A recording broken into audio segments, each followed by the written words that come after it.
Again now with the governor's State of the State address. Governor McMaster touched on a number of familiar topics tonight: fixing our state's crumbling infrastructure, giving raises to state employees and teachers, and making sure that every school in the state has a school resource officer. But the governor also made headlines tonight, saying he plans to file a petition next week for a rehearing on the state's fetal heartbeat law. The governor was critical of the state Supreme Court that recently ruled the measure was unconstitutional. When I signed the Heartbeat Act into law, I was confident that it was constitutional. I still am. Therefore, I will be filing a petition for rehearing next week along with other state officials, and I remain optimistic that we will prevail in our historic fight to protect and defend the right to and the sanctity of life. Democrats responded tonight by saying the abortion issue should be left up to the voters. Williamsburg Senator Ronnie Sabb says it needs to be on the ballot next year. Women have a fundamental right to control their own bodies.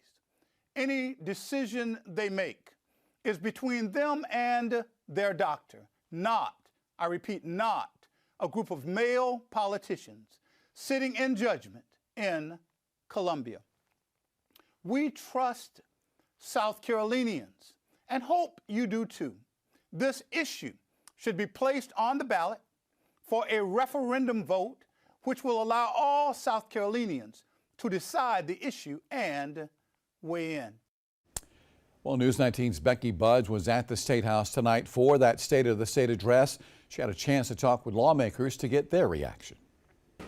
The governor used his nearly 1-hour speech to celebrate the state's growing economic success while calling on lawmakers to resume lethal injection, pay teachers more, and add more funding for law enforcement. I thought it was a decent speech. I think the governor left a lot to be desired. I liked how he stressed the blessings first, and that's how we should all serve, is with gratitude. South Carolina lawmakers from both sides of the aisle reacting to Governor Henry McMaster's 6th State of the State address. McMaster's speech doubled down on themes from his inaugural speech, touting the state's record budget surplus and historic levels of capital investment. He proposed creating education savings accounts, speeding up income tax cuts, and improving state infrastructure. We're one of only 2 states that don't have a hate crime law.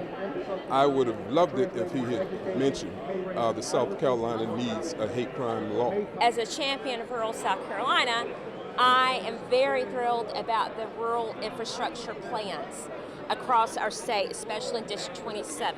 The governor received a standing ovation for criticizing the state Supreme Court's ruling to throw out the fetal heartbeat law, adding that he's filing a petition next week for a rehearing. They made a decision, and I think it's the right decision. It's unfortunate to see the governor want to waste more taxpayer dollars pursuing a fight that we believe is a losing battle. And we had a gift with Roe v. Wade being overturned, and then South Carolina, of course, they get the ball and they don't really know what to do with it. They fumble it a little bit, so we got to get it over get it to the finish line. With the General Assembly now in its 2nd week of session, lawmakers have nearly 2 years to accomplish all of the governor's goals. Reporting at the State House, Becky Buds, News 19 WLTX.